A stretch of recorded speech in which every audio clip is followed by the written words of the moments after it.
আগের দিন যে বাজার থেকে ধনেপাতার বীজগুলো কিনে এনেছিলাম সেগুলো ছড়ানোর জন্য একটা ব্যারেল কেটে নিয়ে তাতে ভালো করে ড্রেনেজ সিস্টেম করে দিয়ে মাটি ভরাট করে দানাগুলো ছড়িয়ে দিয়ে বেশি করে জল দিয়ে পুরো ভর্তি করে দিলাম। জল বেশি করে দিলে তবেই ভালো হবে। এখন পুরো ভর্তি করে দেবো। এখন আর কদিন জল দেবো না। মাটি শুকনো হলেই তবেই জল দেবো।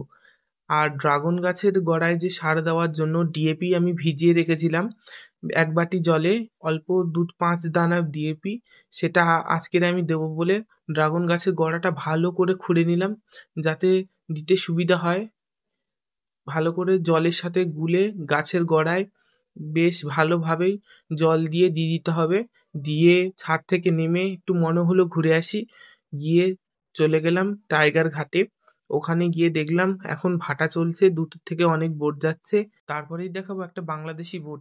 এটা আমাদের ইন্ডিয়ার মধ্যে চলে এসেছিল বলে ধরে এখানে রাখা হয়েছে। বাড়ি ফেরার আগে মনে হলো একটুখানি হ্যামিল্টন বাংলোতে যাই। অনেকদিন পরেই এখানে এসেছি। আজকের এই টুরিস্টের চাপ কম, অনেকেই তোমরা আমাদের এখানে ঘুরতে এসেছো, এসে এই বাংলোটাকে অনেকেই দেখেছো। দেখো তো কেমন লাগছে বাংলোটাকে। বাংলোটা এখন অনেকটাই প্রায় নষ্ট হয়ে এসছে। আমরা যখন ছোট ছিলাম তখন আরো অনেক সুন্দর ছিল। আমরা তখন এই উপরে উঠতাম।